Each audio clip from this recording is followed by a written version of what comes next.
அன்புக்குரிய சகோதர சகோதரிகளே, தமிழ்நாடு தௌஹீத் ஜமாத் தூத்துக்குடி மாவட்டம் காயல்பட்டு கிளை சார்பாக செல்போன் விழிப்புணர்வு பிரச்சாரம் கண்காட்சி அரங்கம் ஏற்பாடு செய்யப்பட்டிருக்கிறது. இந்த கண்காட்சி அரங்கத்துடைய நோக்கம், இன்றைக்கு இளைய சமுதாயம் செல்போனில் மூழ்கி இருக்கிறார்கள். பார்க்கலாம், கண்காட்சி அரங்கத்தில் ஒரு பையன் உட்கார்ந்து இருக்கிறான். செல்போனையும் அவனையும் பிரிக்கவே முடியல. இப்ப கண்ணுக்கு தெரியாத ஒரு சங்கிலியால கட்டி வச்சிருக்கிறோம். ஆனா கண்ணுக்கு தெரியாத ஒரு சங்கிலியால இன்னைக்கு இளைஞர்கள் செல்போனில் கட்டி வைக்கப்பட்டிருக்கிறார்கள்.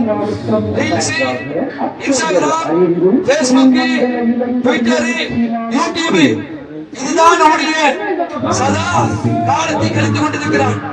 அன்புக்குரியவர்களே, கண்ணால் அசிங்கத்தை பார்க்கிறான், கண்ணால் ஆபாசத்தை பார்க்கிறான். எச்சரிக்கை, விபச்சாரத்தின் அறையில் கூட நீங்கள் நெருங்கி விடாதீர்கள். அதே போன்று செல்போன்ல ஃப்ரீ ஃபயர் என்ற வீடியோ கேமில் இன்னைக்கு முழு இளைய சமுதாயமும் மூழ்கிக்கொண்டிருக்கிறார்கள். எந்த ஊரில் பார்த்தாலும் ஒரு ஊரின் பிரதானமான பகுதியில் செல்போன்ல இளைஞர்கள் உட்கார்ந்து இந்த மாதிரியான கேமை விளையாடுறாங்க. அண்ணா, வெற்றா, குத்ரா, எமோட்டி, அது இது ஒரே சண்டையாக கட்டணும். நீங்க பார்க்கலாம், நிறைய மூழ்கி இருப்பார்கள். அதனுடைய விளையாட்டு ஃப்ரீ ஃபயர் விளையாட்டை தடுத்து நிறுத்தியதால் மகன் பெற்றோருக்கு பிரச்சனை. நீண்ட நேரம் ஃப்ரீ ஃபயர் விளையாடினால் சில நோய்கள் ஏற்படுகிறது. இது போன்ற ஏராளமான விளைவுகள் இந்த வீடியோ கேம்ல ஏற்படுது. அதே மாதிரி நீங்க பார்க்கலாம், ரீல்ஸ் என்ற மாவட்டத்தில் ரீல்ஸ்ல ஒரே ரீல்ஸ் வீடியோ எடுத்து மேட்ச் பண்ணி இன்ஸ்டாகிராம்ல அப்லோட் பண்ணுவான். அதனால எவ்வளவு வருகிறா? சென்னை போன்ற பெருநகரங்கள்ல பைக்ல ஃபாஸ்டா போறான், வீலிங் பண்றான், ரீல்ஸ் எடுக்கிறான், செல்ஃபி எடுக்கிறான், விபத்துல சிக்கி மிகப்பெரிய ஆபத்து கொண்டு வரான். அதனால எவ்வளவு ஏராளமான விளைவுகள்.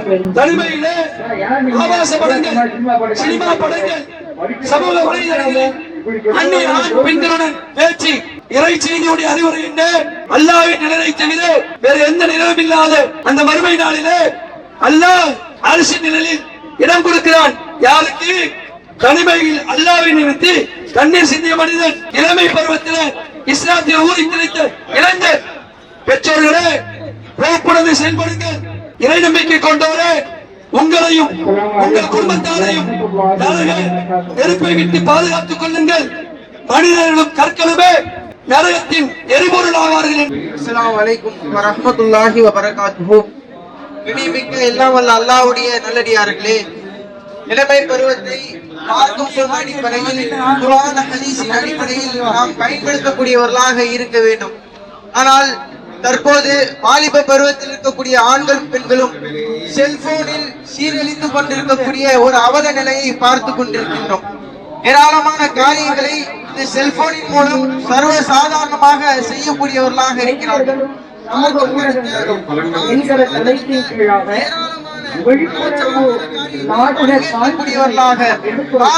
பரவ செய்யக்கூடியவர்களாக, குற்றங்களை கொண்டவர்களாக இளமை சமுதாயம் மாறி இருப்பதை பார்க்கின்றோம்.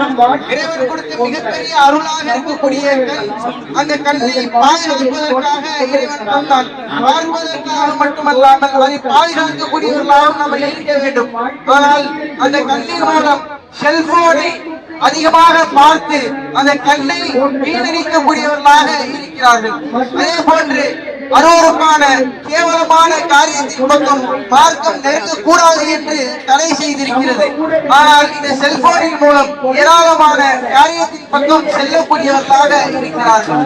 இந்த செல்போனின் மூலம் வீடியோ கேமுகளை விளையாடக்கூடிய அந்த சமயத்தில் தன்னுடைய நேரங்களை எல்லாம் வீணடித்துக் கொண்டு இறைவன் கொடுத்த பொட்டான மகத்தான அந்த நேரங்களை சர்வ சாதாரணமாக வீணடிக்கக்கூடிய இளைஞர்களை நாம் பார்க்கின்றோம். இந்த இளமை பருவத்தில் மார்க்கம் சொன்ன அடிப்படையில் குர்ஆனை ஓதக்கூடியவர்களாக, ஹதீஸை படிக்கக்கூடியவர்களாக இருக்க வேண்டும்.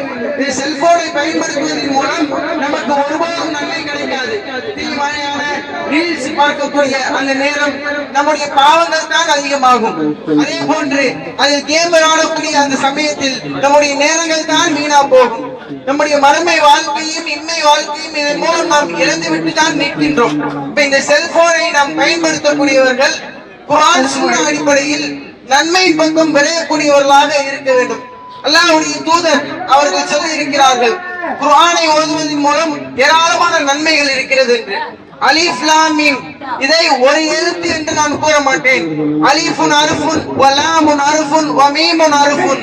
அலிஃப்ங்கிறது ஒரு வார்த்தை, லாம்ங்கிறது ஒரு வார்த்தை, மீம்ங்கிறது ஒரு வார்த்தை. 30 நன்மைகள் கிடைக்கிறது. நன்மைகளை கொள்ளையடித்துக் கொண்டு மறுமையில் வெற்றி பெறக்கூடிய மிக சிறந்த ஒரு சமூகமாக நாம் ஆக வேண்டும். இந்த வாலிப பருவத்தை சரியான முறையில் செலுத்தக்கூடியவர்களாக இருக்க வேண்டும். ஆனால் இந்த வாலிப பருவத்தில் சர்வ சாதாரணமாக ஏராளமான அனாச்சாரங்களின் பக்கம் வாலிபர்கள் செல்லக்கூடியவர்களாக இருக்கிறார்கள். ரீல்ஸ் மோகத்தினால் தன்னுடைய உயிரையே பறி கொடுக்கக்கூடியவர்களாக இருக்கிறார்கள். கேமினுடைய அந்த ஆசையினால், கேமினுடைய அந்த மோகத்தினால் தன்னுடைய இளமை பருவத்தை சீரழிக்கக்கூடியவர்களாக, சின்ன பின்னமாக ஆக்கக்கூடியவர்களாக இருக்கிறார்கள். நாளை மறுமை என்ற ஒரு நாள் வரப்போகின்றது. இந்த உலக வாழ்க்கை வீணும் விளையாட்டுமானது என்பதை அல்லாஹ் ரப்பல் ஆலமீன் தன்னுடைய திருமறை குர்ஆனில் சொல்கிறான். மறுமை என்ற ஒரு வாழ்வு அதுதான் நிரந்தரமான வாழ்வு. அந்த வாழ்விற்கு வெற்றி பெற வேண்டும் என்றால் நமக்கு இறைவன் அருப்படையாக வழங்கி இருக்கக்கூடிய இளமை பருவத்தை சரியான முறையில் பயன்படுத்தக்கூடியவர்களாக இருக்க வேண்டும். இறைவன் அந்த மறுமை வாழ்வை குறித்து திருமறை குர்ஆனில் ஏராளமான வசனங்களில் பேசுகின்றார். நீங்கள் ஒரு நாளை அஞ்சி கொள்ளுங்கள், அந்த நாளில் அல்லாஹ்வின் பக்கம் நீங்கள் திருப்பப்படுவீர்கள் என்று அல்லாஹ் ரப்பல் ஆலமீன் பேசுகின்றார். அந்த நாளில் இறைவனிடத்தில் நாம் விசாரிக்கப்படக்கூடியவர்களாக இருப்போம்.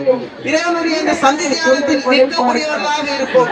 அந்த நேரத்தில் நாம் வெற்றி பெறக்கூடியவர்களாக இருக்க வேண்டும் என்றால் நாம் இந்த இளமை பருவத்தை சரியான முறையில் பயன்படுத்தக்கூடியவர்களாக இருக்க வேண்டும்.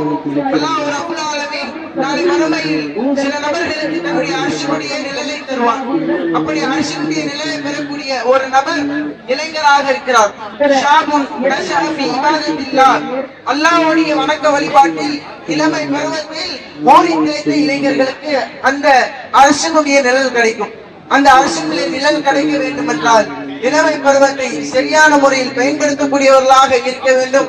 இந்த மொபைல் போனை வைத்து நாம் வீணான காரியத்தில் ஒருபோதும் ஈடுபடக்கூடாது என்று கேட்டுக்கொள்கின்றோம். அல்லாஹு அக்பர், அல்லாஹு